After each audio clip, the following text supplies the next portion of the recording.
You are about to learn one of the biggest secrets in the history of the world. It's a secret that has huge effects for everyone who lives on this planet. Most people can feel deep down that something isn't quite right with the world economy, but few know what it is. Gone are the days where a family can survive on just one paycheck. Every day it seems things are more and more out of control, yet only 1 in a million understand why.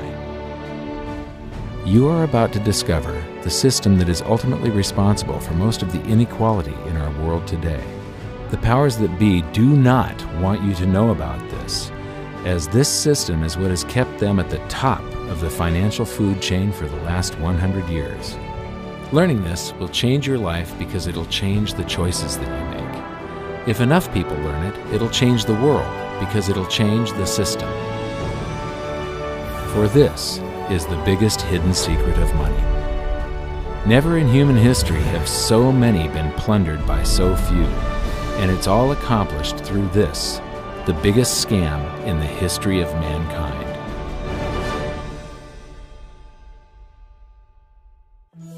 They say that money doesn't grow on trees, but the truth is that the modern banking system creates currency far faster than trees can grow. Most people don't have a clue how currency is created. Economists and bankers make it sound so complex that people think they can't understand it. But I'm going to strip our monetary system down to its essence so that you can see the scam behind the curtain and just how it affects you. Every modern society creates currency in pretty much the same way. But since the US dollar is the majority of the world's currency, I'm going to use the United States as our example. It all starts when some politician says, "Vote for me and I'll make sure the government provides you more free stuff than my opponent will." But there's no such thing as a free lunch. So to provide that supposedly free stuff, the politicians vote for the country to spend more than its income. This is called deficit spending. To pay for that deficit spending, the Treasury borrows currency by issuing a bond. So what's a bond? If you think about it, a bond is really nothing but a glorified IOU. It's a pretty piece of paper with numbers printed on it that says, "Loan me $1 trillion today, and I promise over a 10-year period I'm going to pay you back that $1 trillion plus interest."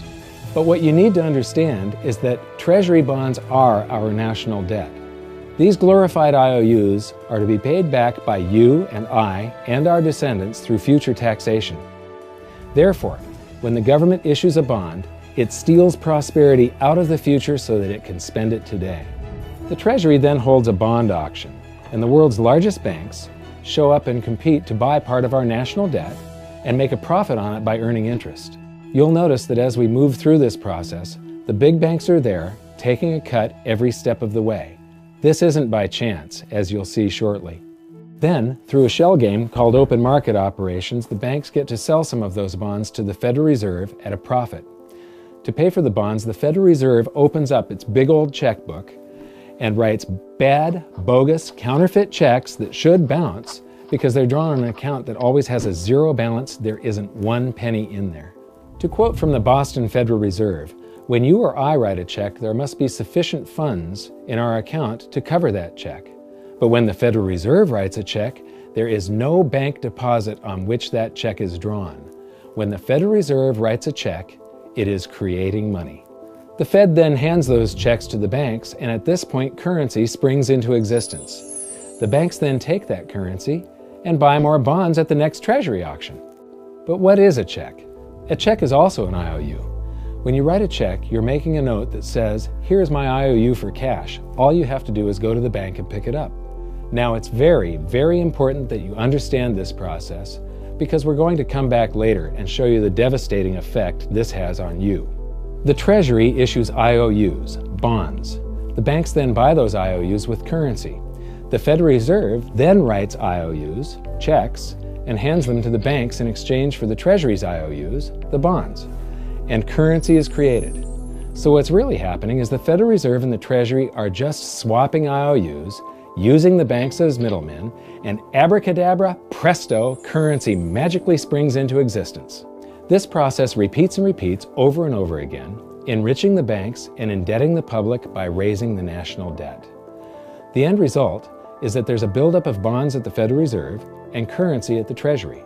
This process is also where all paper currency comes from. The Federal Reserve and the government mistakenly call it base money because they didn't watch episode 1 of this series and they don't know the difference between money and currency. But I will correctly refer to it as base currency because it is not money.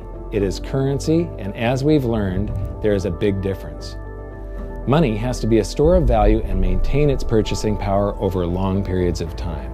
We learned in episode 1 that earlier in our history, our paper currency was just a claim check. It was a representation for real money of intrinsic value, the gold and silver that was held on deposit at the Treasury. You could walk into any bank and slap your currency, like say a $20 bill, on the counter and redeem it for real money, a $20 gold piece. But now, this base currency that's piling up back here is really nothing but a receipt or a claim check on an IOU, that bond. So it's really nothing but a supply of numbers.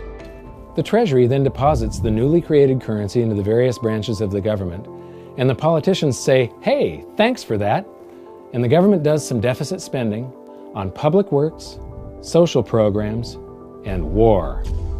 The government employees, contractors, and soldiers then deposit their pay in the banks.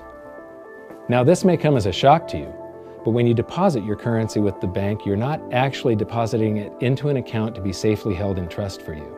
Instead, you're actually loaning the bank your currency, and within certain legal limits, they can do with it pretty much anything they please. This includes gambling in the stock market and loaning it out, at a profit, of course. Now this is where the machine of currency creation really gets cranking, because this is where something called fractional reserve lending comes into play. Fractional reserve lending is exactly what it says. The banks are allowed to reserve only a fraction of your deposit and loan the rest out. Although reserve ratios may vary, I'm going to use a 10% reserve ratio as our example. If you deposit $100 in your account, the bank can legally take $90 of it and loan it out without telling you. The bank must hold $10 of your deposit in reserve just in case you want some of it.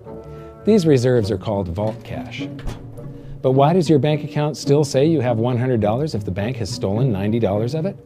Because the bank left IOUs it created, called bank credit, in its place. Now I know this sounds crazy, but here it is in black and white from the Fed. Commercial banks create checkbook money when they grant a loan simply by adding new deposit dollars in accounts on their books in exchange for a borrower's IOU. These are nothing but numbers that the banks type into their computers. And even though these bank credit IOU numbers are very different from base currency numbers, because they only exist in computers, they are still currency. So now there is $190 in existence. Now the reason people take out loans from the banks is to buy something. They're going to buy a house or a car or something like that. So the borrower takes the $90 that the bank loaned to him from your account and he pays the seller of the item. But then the seller deposits that currency into his account and his bank loans out 90% of that and leaves bank credit numbers in its place. So now there's $271 in existence. This process repeats and repeats until under a 10% reserve ratio, an initial deposit of just $100 can create up to $1,000 of bank credit, all backed by $100 of vault cash, just 10%. But as I said, reserve ratios vary wildly. On some deposits, it's 10%, on others, it's 3%, and on some forms of deposits, reserve requirements are 0. The result is that the expansion of the currency supply by the banks is far greater than even this example would lead you to believe. So once again, when currency is deposited in the banks get to lend it out, and then it gets redeposited and relent, redeposited and relent, redeposited and relent over and over again, creating bank credit all the way. This is where the vast majority of our currency supply comes from. In fact, 92 to 96% of all currency in existence is created not by the government, but here in the banking system. Now, massive amounts of currency spewing into society may at first sound like a fun idea. That is, until you remember one of the most important hidden secrets of money from episode 1, that the prices of everyday goods and services act as a sponge on an expanding currency supply. The more currency we have, the more prices rise. This is where inflation comes from. The true definition of inflation is an expansion of the currency supply. Rising prices are merely the symptom. So our entire currency supply is nothing but a couple of bucks whipped up in this hocus-pocus scam where the Treasury and the Federal Reserve swap glorified IOUs, and a bunch of numbers that the banks just type into their computers. That's it. That's our entire currency supply. It's nothing but a supply of numbers. Some of them printed, most of them typed, and there is nothing else. But if you thought that was crazy, get ready to enter the twilight zone of modern economics. We work for some of that currency supply. True wealth is your time. But we trade away moments of our lives, hour by hour, day by day, and year by year, for numbers that somebody printed on pieces of paper or just typed into a computer. Now those numbers represent our blood, sweat, tears, labor, ideas, and talent. We are what gives the currency its value. But here comes the really cruel joke. We work hard so that we can save some of that currency, so that we can pay the tax collector. In the United States, it's known as the IRS. They then turn it over to the Treasury so that the Treasury can pay the principal plus interest on that bond that the Federal Reserve bought with a check drawn on an account that has nothing in it.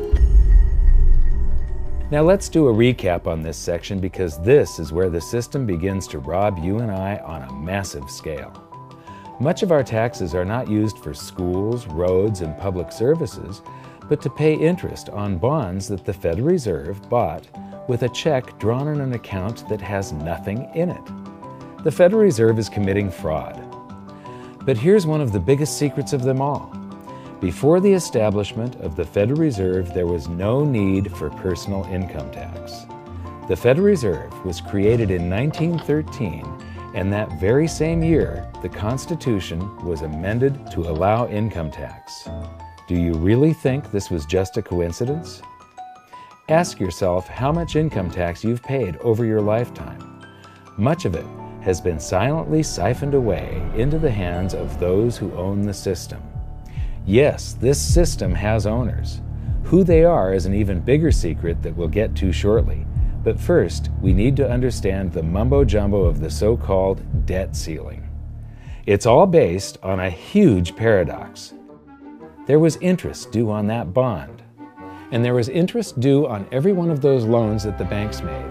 That means that there is interest due on every dollar in existence. Let me ask you something.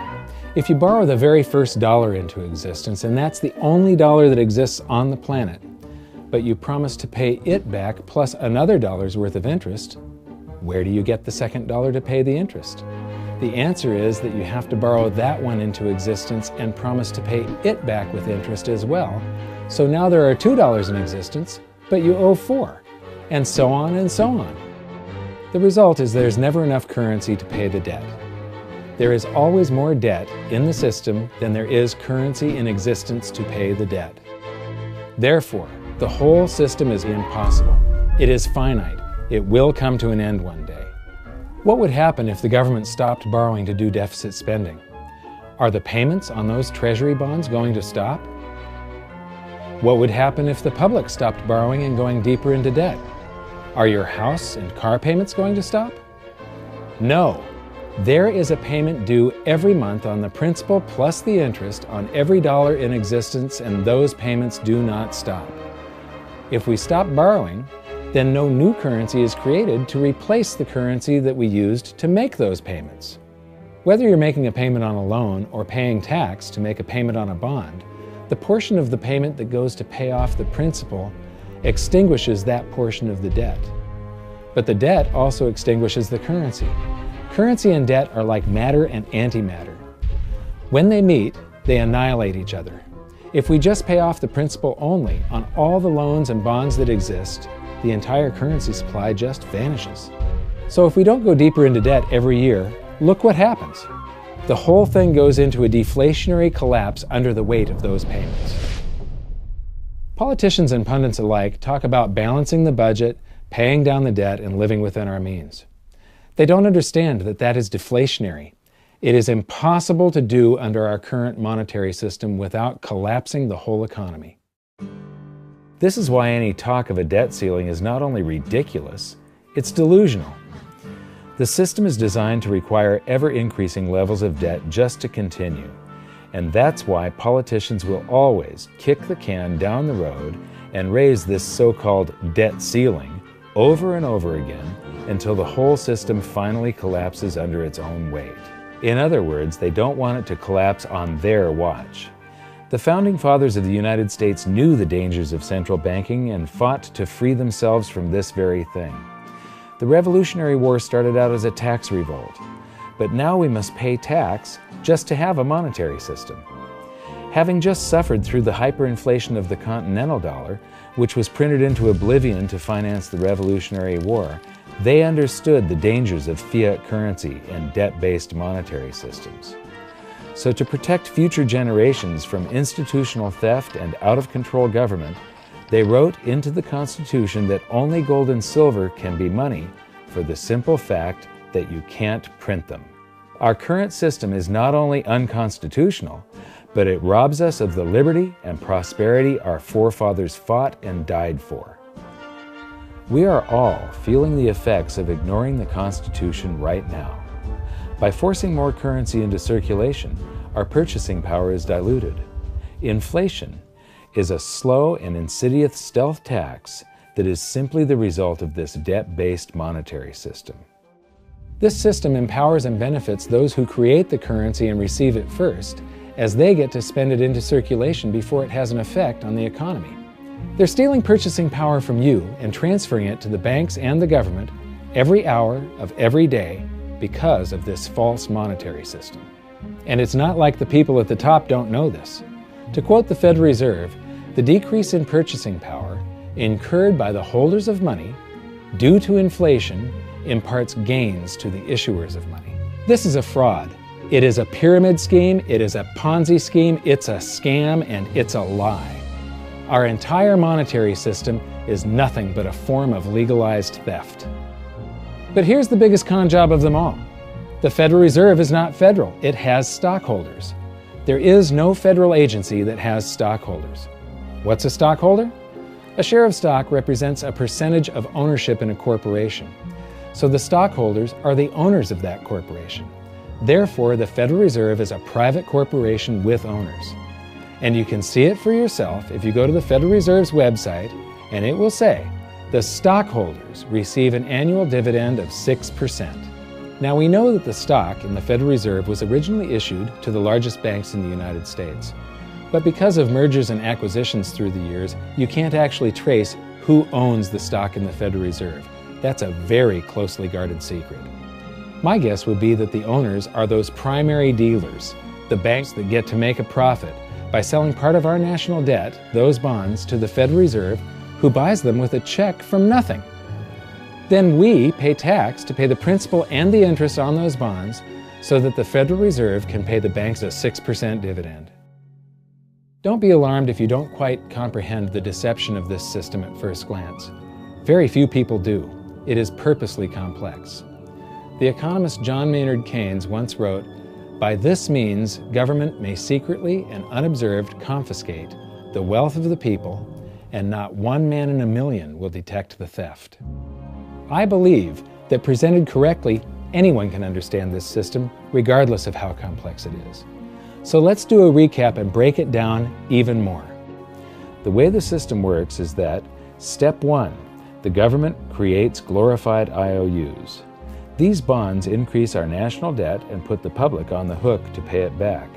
Step 2, IOUs are swapped to create currency. The Treasury sells the bonds to the banks. The banks then turn around and sell our national debt at a profit to the Federal Reserve, which they probably own.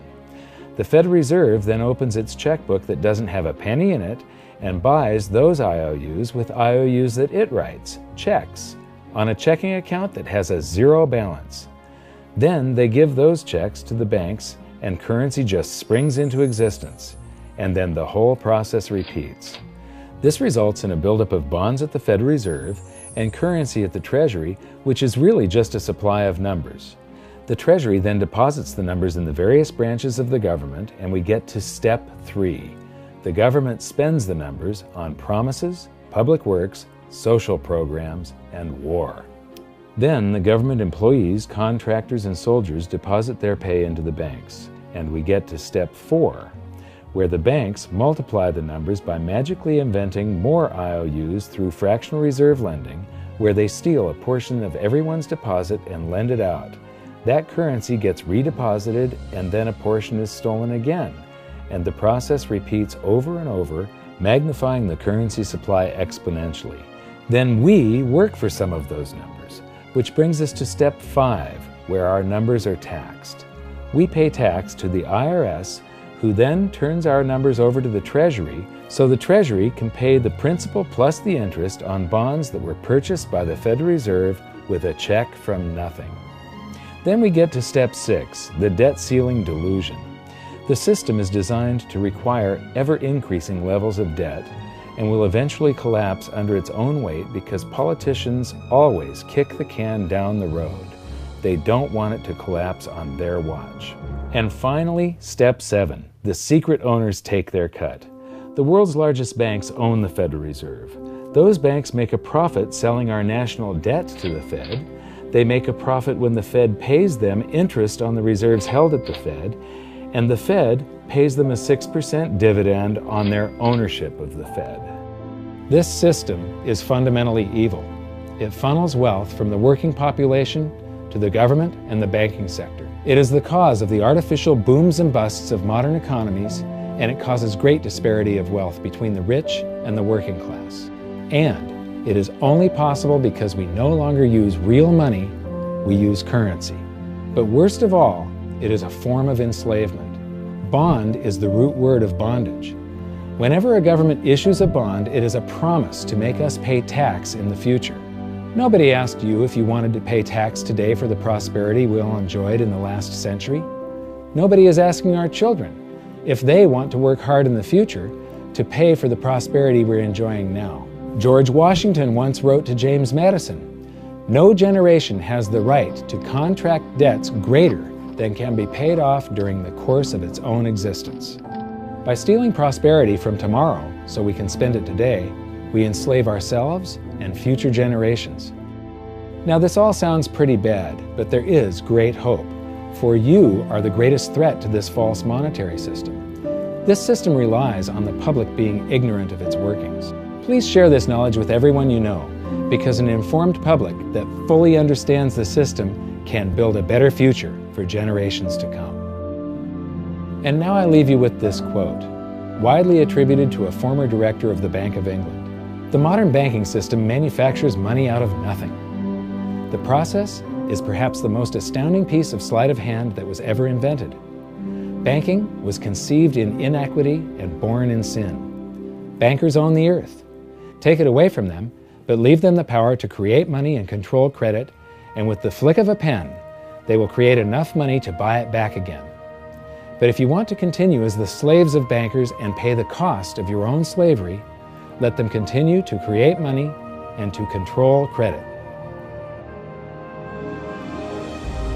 This is the Federal Reserve in Washington, D.C. It's located on Constitution Street, and that is just as much of a joke as the New York Fed being located on Liberty Street.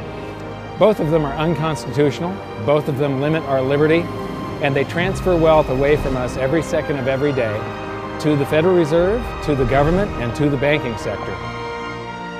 You are now among the 1 in a million who can detect the theft of your prosperity.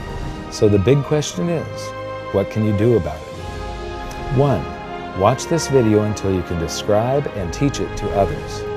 Those who understand this system can make preparations for its unavoidable collapse and protect themselves. History shows that those who don't will probably be wiped out. 2. Share this video with everyone, especially those you care about. All it takes is a mouse click or two to get this message in front of millions. Post this video on Facebook, tweet it, email it to loved ones. Please share it wherever you can. 3. Join the conversation. The current world monetary system is based on a 300-year-old design meant to enrich a few at the expense of the many. There must be a better way. At hiddensecretsofmoney.com, we've created an open-source platform for the design and development of a new world monetary system. We're calling on every economist, every student, every college, every bright mind, and anyone who cares to join the discussion. In educating ourselves and each other, we can prevent the further loss of our freedoms and maybe, just maybe, win some of them back.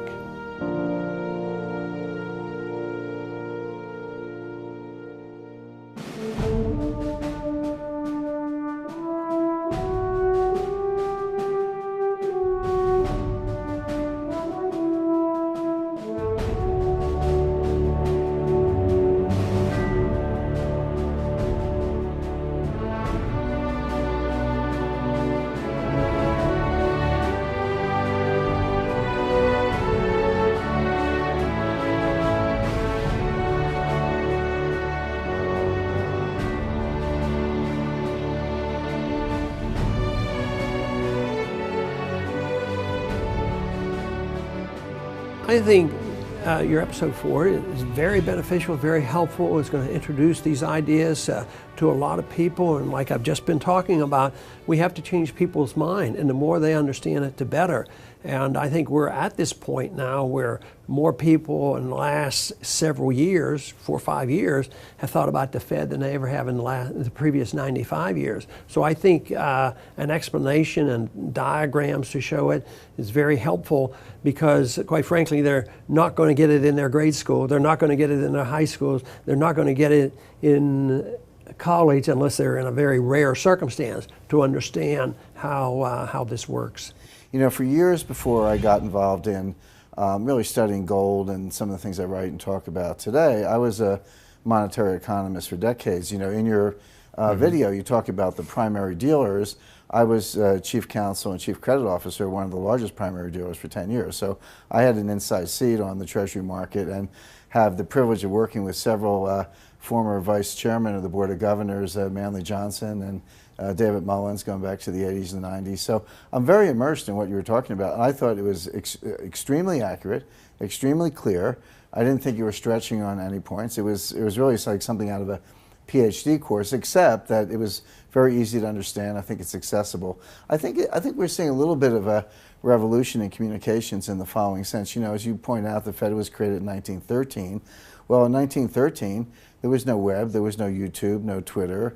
There was really no one to kind of stand up and oppose the Fed or call them out, if you will, or really get into a discussion that everyday Americans could follow. That's not true now with social media and everything else. You can reach out to millions and tens of millions of people and tell them what's going on. I think you've done that. You've done it successfully. I applaud it. I think this is a great video. I look forward to seeing it again. I know millions of people will enjoy it. Well, as we know, the Federal Reserve believes it can create money out of thin air, not realize money is supposed to represent real products and services. And what people don't realize is when the Fed does that, in effect, as Keynes pointed out, it's a form of taxation. It's a form of confiscation. And because people don't see it, the politicos get away with it, but it also undermines social trust. It just is corrosive throughout society. We're going to have a lot of turmoil in the coming years, but it's going to be the kind of turmoil that leads to positive things. So don't despair. Get out there and fight, because the tide is going to turn. This is going to be the status last stand. Thank you.